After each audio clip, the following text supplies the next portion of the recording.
ملجا ہمارے ماوا ہمارے ملجا رے ماوا امام اعظم ابو حنیفہ ہمارے آقا ہمارے مولا زمانے پر میں زمانے پر نے بہت تجسس کیا لیکن ملا نہ کوئی امام تم سا ملا نہ کوئی امام تم سا امام اعظم ابو حنیفہ ذرا بلند آواز سے امام اعظم ابو حنیفہ ہمارے آقا ہمارے مولا ہمارے آقا جو تیری تقلید شرک ہوتی محدثین سارے ہوتے مشرک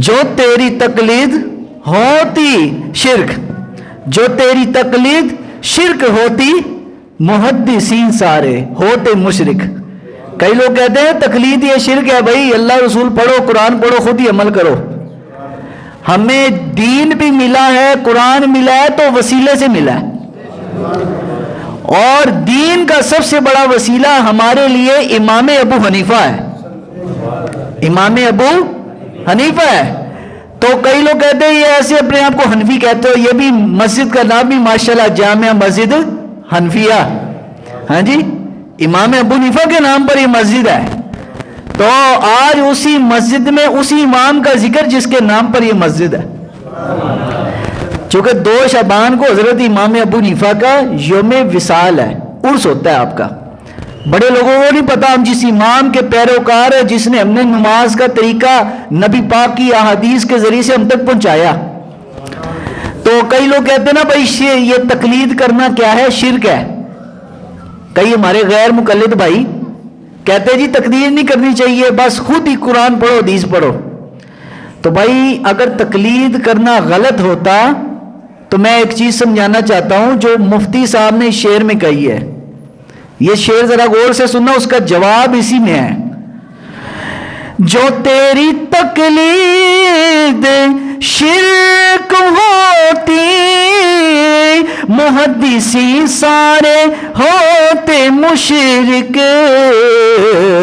کون سے محدث بخاری مسلم اور ابن ماجہ میرے ساتھ پڑھنے بخاری مسلم اور ابن ماجہ بخاری مسلم اور ابن ماجہ امام اعظم ابو امام اعظم اس شعر میں جواب دے دیا نا بھائی اگر تقلید کرنا شرک ہوتی تو امام بخاری بھی مشرک ہوتا کیونکہ امام بخاری کس کا مقلد ہے امام شافعی کا حضرت امام ابن ماجہ امام مسلم کس کے مقلد ہے امام شافعی کے تو اگر یہ لوگ تقلید کر کے مشرک نہیں ہوئے ہم ابو حنیفہ کی تقلید کر کے کیسے مشرک ہو سکتے ہیں اچھا ایک اور اعتراض کا جواب جو مفتی احمد یار خان نعیمی نے علیہ رحمہ انہوں نے یہ امام ابو حنیفہ کی منقبت لکھی ہے آخری شعرہ بڑا زبردست اور بڑے اعتراضات کا جواب ہے کئی لوگ کہتے ہیں نا امام ابو حنیفہ کو صرف 17 حدیثیں یاد تھی چلو بھائی استاد کو اگر ایک حدیث بھی آئے نا شاگرد اس سے ایک حدیث بھی پڑھ لے شاگرد استاد کے برابر نہیں ہو سکتا تو اب انہوں نے جواب دیا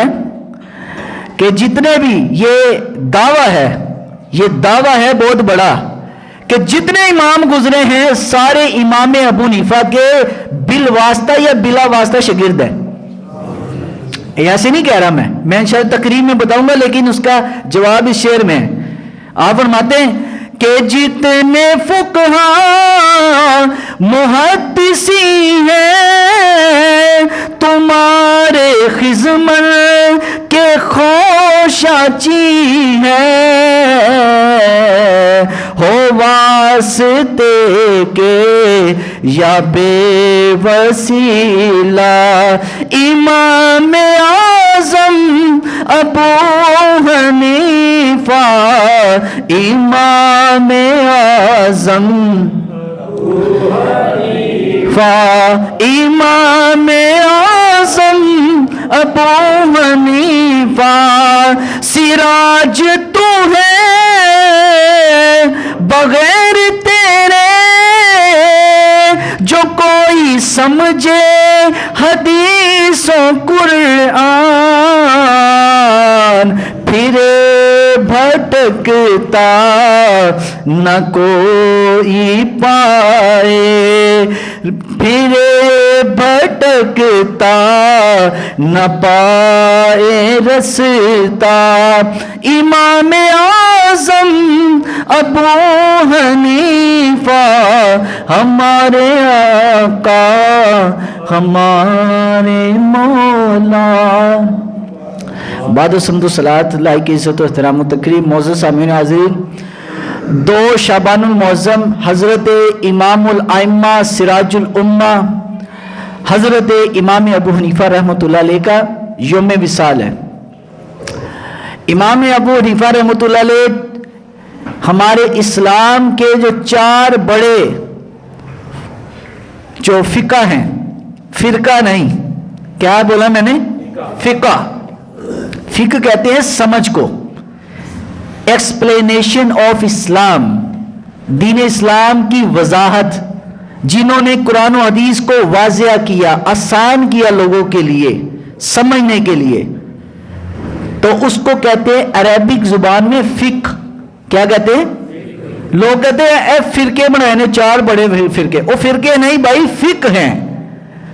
امام ابو حنیفہ نے قرآن و حدیث کی جو ڈیفینیشن کی ہے وہ فقہ حنفی کہلائی. امام مالک نے جو قرآن و حدیث کی ڈیفینیشن وضاحت کی ہے وہ فقہ مالکی کہلائی. جو امام سیدنا امام شافعی نے کی وہ فقہ شافعی کہلائی. جو احمد بن حنبل علیہ رحمہ نے کی وہ فقہ حنبلی کہلائی. دیکھیں نا، ہمارے غوث اعظم سرکار غوث پاک بھی ایک فقہ کو ماننے والے تھے، وہ فقہ حنبلی. امام حضرت غوث پاک بھی رفع دین کرتے تھے، لیکن غوث پاک کو ہم اعتراض نہیں کرتے کیونکہ غوث پاک کسی امام کے ماتحت ہے، وہ کسی پر اعتراض نہیں کرتے تھے. اگر وہ امام احمد بن حنبل کا احترام کرتے تھے، اس کو فالو کرتے تھے، امام ابو حنیفہ کا بھی احترام کرتے تھے. اس لیے ہمارے دل میں غوث پاک کا پیار ہے. تو جس کے دل میں 4 اماموں کا پیار ہو، چاہے کسی ایک کو مانے، ہمارے سر آنکھوں کا تاج ہے.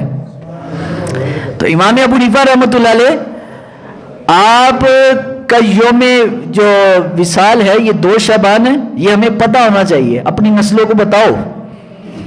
یہ جو آپ سب لوگ یہاں پر الحمدللہ امام ابو حنیفہ کے بتائے ہوئے طریقے کے مطابق، جو انہوں نے قرآن و حدیث کے مطابق ہمیں بتایا، ناف کے نیچے ہاتھ باندھنا، آمین خاموشی سے کہنا، امام کے پیچھے خاموش رہنا، یہ کس نے بتایا ہمیں؟ امام ابو حنیفہ نے. اور یہ واحد 4 اماموں میں سے ہیں جو نبی پاک کے سب سے زیادہ زمانے کے لحاظ سے قریب ہے. حضور کا وصال ہوا 11 ہجری، امام ابو حنیفہ کی پیدائش ہے 70 ہجری، یعنی 59 ایئرز، 59 سال کا فرق ہے بیچ میں. اور حضرت امام ابو حنیفہ فرماتے ہیں میں 7 برس کا تھا. کتنے؟ 7 برس کا تھا جب حضرت انس بن مالک خادم رسول، نبی پاک کے کیا ہیں یہ؟ خادم، 10 سال انس بن مالک مدینہ منورہ میں سرکار کی خدمت کرتے رہے. انس بن مالک رضی اللہ تعالیٰ عنہ آپ فرماتے ہیں کہ کوفہ تشریف لائے جہاں امام ابو حنیفہ پیدا ہوئے, کوفہ میں پیدا ہوئے, اور فرمایا جب تشریف لائے تو مجھے میرے والد لے کے گئے.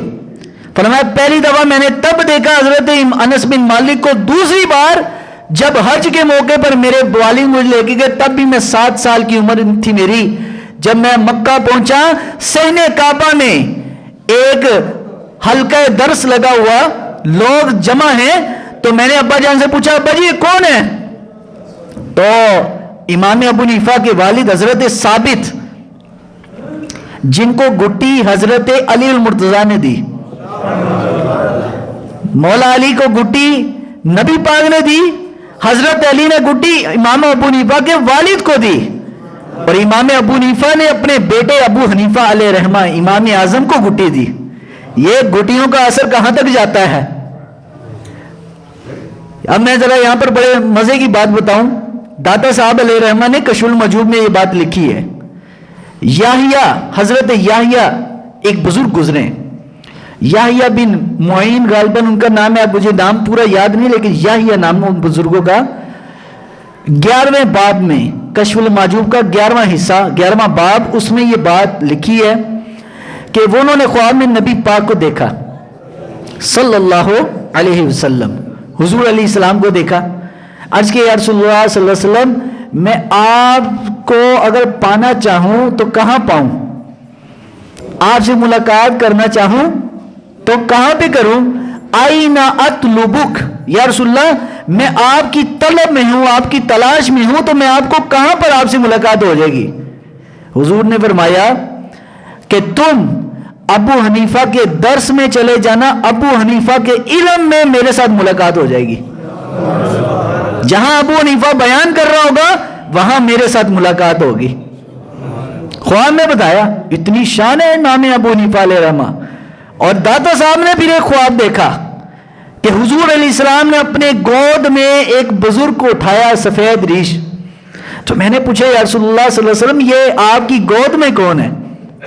حضور نے فرمایا یہ تمہارے اور اس امت کا امام ہے, یہ تمہارے اس امت کا امام ہے. داتا صاحب فرماتے جب میں نے غور سے دیکھا یہ کون ہے, تو مجھے پتا چلا یہ تو امام ابو حنیفہ ہے, جن کو خود رسول اللہ نے اپنی گود میں اٹھایا ہوا. اب وہ امام ابو حنیفہ کا آغاز, یہ مرتبہ مقام یہ کہاں سے شروع ہوا؟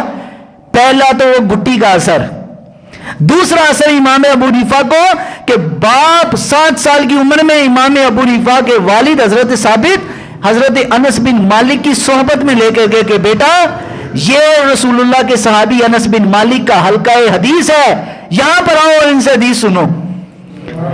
فرمایا جب ہم حلقے کے اندر, بہت زیادہ رش تھا, حج کے بعد بہت زیادہ رش تھا, جب اندر پہنچے تو حدیث ختم ہو چکی تھی.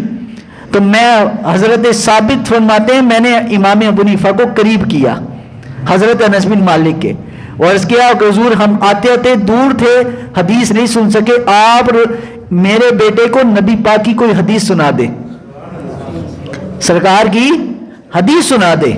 7 سال کی عمر میں حضرت سیدنا امام اعظم ابو حنیفہ رحمۃ اللہ علیہ نے پہلی دفعہ نبی پاک کی حدیث سنی, جو ڈائریکٹ نبی پاک نے حضرت انس کو بتائی, حضرت انس نے امام ابو حنیفہ کو بتائی. اور یہ واحد, یہ دعویٰ کر رہا ہوں میں, دعویٰ بہت بڑا دعویٰ, کہ امام بخاری ہو, لوگ کہتے ہیں نا بخاری کی حدیث لاؤ, اور میں نے کہا امام بخاری تو 250 سال بعد گئے, امام مسلم 200 سال بعد گئے, امام شافعی ہو گئے, امام مالک ہو گئے, یہ 150 سال کے بعد ہے. لیکن میرے امام جس نے حدیث تب سنی جب رسول اللہ کے صحابی دنیا میں زندہ تھے, اور ان سے سنی جن کو رسول اللہ نے ڈائریکٹ بتائی. حضرت ہر بندے کا ایک ہوتا ہے نا, فخر ہوتا ہے, ایک فخریہ کوئی دعویٰ ہوتا ہے کہ جناب میرا یہ فخر ہے, میرے سوا کسی کو اعزاز حاصل نہیں ہے. صحیح بخاری میں ٹوٹل 22 حدیثیں ہیں. کتنی؟ 22 حدیثیں ہیں, جس میں کم از کم راوی درمیان میں موجود ہیں. اور وہ کتنے ہیں, کتنے واسطے ہیں؟ نبی پاک علیہ السلام اور حضرت امام بخاری کے درمیان 3 واسطے ہیں، اور یہ امام بخاری کہتے ہیں میرا بہت بڑا اعزاز ہے کہ میرے اور سرکار کے درمیان 3 واسطے۔ نبی پاک نے صحابی کو بتایا، صحابی نے تابعی کو بتایا، تابعی نے تبع تابعی کو بتایا، انہوں نے امام بخاری کو بتایا۔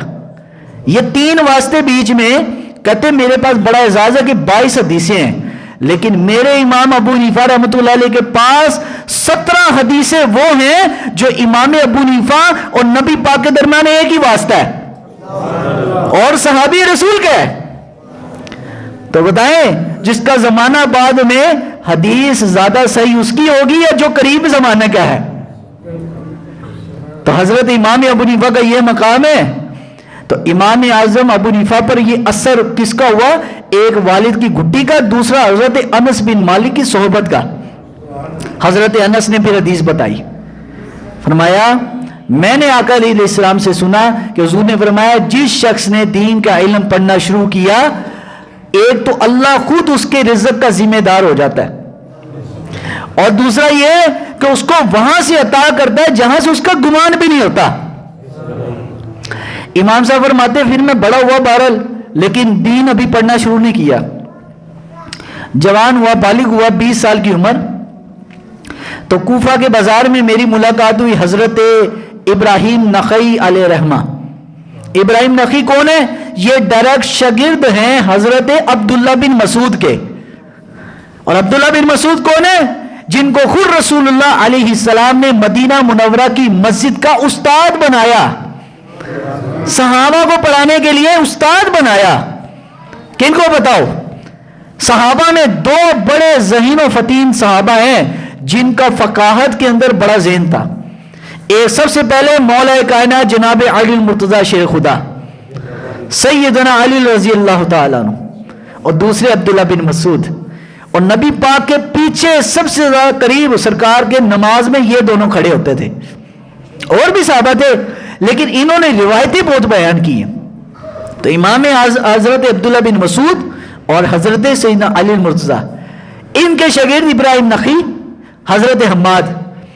تو حضرت ابراہیم نخعی ملے بازار میں، بڑا خبرو نوجوان ہے بھائی، 20 سال عمر امام ابو حنیفہ کی۔ تو کہا بیٹا تم کیا یہاں کپڑے بیچ رہے ہو، کیا تجارت کر رہے ہو، کو دین پڑھو، کیونکہ انہوں نے پہچان لیا تھا یہ بڑا جناب خاص قسم کا ہیرا ہے، اہل نظر تو جان لیتے ہیں نا۔ تو انہوں نے کہا یار یہ بڑا خاص آدمی ہے، تو اس کو کہا بیٹا تم کیا یہاں کپڑے بیچ رہے ہو، تجارت کر رہے ہو، جا کے دین پڑھو۔ تو انہوں نے پوچھا میں دین کس سے پڑھوں؟ کہا حماد کے پاس چلے جاؤ۔ حضرت حماد حضرت عبداللہ بن مسعود کے شاگرد، فرمایا میں ان کے پاس پڑھنا گیا، 12 سال علم دین ان سے پڑھا۔ پھر خواب دیکھا میں نے ایک دفعہ، اور اس زمانے میں ابن سیری، امام ابن سیری جو خواب کے بہت بڑے ماہر تھے خواب کی تعبیر بتانے کے، تو فرمایا میں خواب عجیب سا دیکھا، میں ڈر رہا تھا یار کہیں مجھ سے یہ ناراض نہ ہو جائے کہ تو اتنا عجیب سا خواب دیکھا ہے۔ تو میں نے ان سے کہا جی میں خواب بتانا چاہتا ہوں لیکن ڈر رہا ہوں۔ انہوں نے کہا نہیں خواب بتاؤ، خواب پر کوئی شریعت کا حکم نہیں لگتا، خواب پر شریعت کا حکم نہیں لگتا، خواب کیسا بھی آ جاتا ہے۔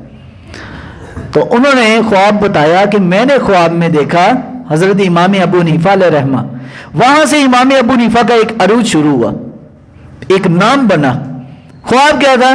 فرمایا خواب دیکھا کہ نبی علیہ السلام کی قبر میں نے دیکھی، سرکار کی قبر دیکھی، اور کہا قبر پھر میں نے کھودی، قبر کو کھودا، قبر کھود کے اندر سے، اب خواب دیکھ رہے، خواب تو خواب ہوتا ہے نا، خواب دیکھا کہ قبر سے میں نے ہڈیاں نکالی۔ اب وہ کہہ رہے میں ڈر رہا ہوں کہ یار نبیوں کا جسم تو سلامت ہوتا ہے، لیکن خواب میں نے عجیب سا دیکھا، روزہ رسول دیکھا، اندر قبر پہ گیا، قبر کھودی، قبر سے میں نے ہڈیاں نکالی۔ کہہ رہے میں ڈر رہا ہوں کہ یار مجھ سے یہ بےدبی نہ ہو جائے۔ انہوں نے فرمایا مبارک ہو تم نے بڑا اچھا خواب دیکھا ہے۔ ابن سیری نے علیہ رحمہ انہوں نے کہا بڑا اچھا خواب دیکھا ہے۔ کہا خواب میں تو ڈر رہا ہوں کہ یار میں تو شاید کو بے ادب ہو گیا ہوں کہ سرکار کا جسم تو سلامت ہے۔ انہوں نے کہا نہیں، اس کی تعبیر یہ ہے قبر رسول خواب میں دیکھنا، اس کی تعبیر ہے حدیث رسول۔ جس نے خواب میں نبی پاک کی قبر دیکھی، اس سے تعبیر کیا ہے؟ حدیث رسول صلی اللہ علیہ وسلم، حضور کی حدیث. اور جو تم نے قبر کے اندر سے ہڈیاں نکالی، تو قبر یہ حدیث، اور قبر میں جسم ہوتا ہے، جسم کے اندر بھی ہڈی ہوتی ہے. کہا 3 درجوں میں. کہا تم حدیث پڑھو گے، حدیث کے اندر سے مسئلے نکالو گے، اور مسئلے نکالنے کے بعد لوگ تمہارے مسئلوں سے فائدہ اٹھائیں گے. امام ابو حنیفہ نے ایسی ایسی احادیث سے 100 مسئلے نکالے کہ مولوی اگر پڑھے نا، میں مثال تمہیں دیتا ہوں، تم پڑھو انما الاعمال بالنیات، اعمال کا دار و مدار کس پر ہے؟ نیت پر ہے. مولوی ذرا ترجمہ کر کے کہ یہی کہے گا بھائی جو بھی کام کرے تو اس پہ نیت کا دار و مدار ہوتا ہے. بس ایک مسئلہ بتایا نا. امام ابو حنیفہ رحمۃ اللہ علیہ ایک حدیث پڑھ کے 100 مسئلے اس میں سے بتاتے تھے، جو حدیث سے ٹیلی بھی کرتی. اتنے ذہین و فتین، اور بلکہ اس زمانے کے مشہور عالم، انہوں نے بتایا کہ امام ابو حنیفہ کے سامنے اگر کوئی ایک ستون، پلر اگر یہ ہوتا نا، تو امام ابو حنیفہ کو اللہ نے اتنا ذہن دیا تھا کہ اس ستون کو ثابت کرنے کے لیے یہ درخت ہے، امام ابو حنیفہ اتنے دلائل دیتے کہ اس کو ستون کو درخت ثابت کر دیتے. اتنا ذہن اللہ نے دیا. تو الحمدللہ امام ابو حنیفہ رحمۃ اللہ علیہ پر انشاءاللہ اگلا جمعہ ایک اور ہوگا، تو تمام دوست وقت پہ آئیے گا. اپنے اس امام کے بارے میں سنیے کہ امام ابو حنیفہ تھے کون. اللہ تعالی ہم سب کو عمل کی توفیق عطا فرمائے.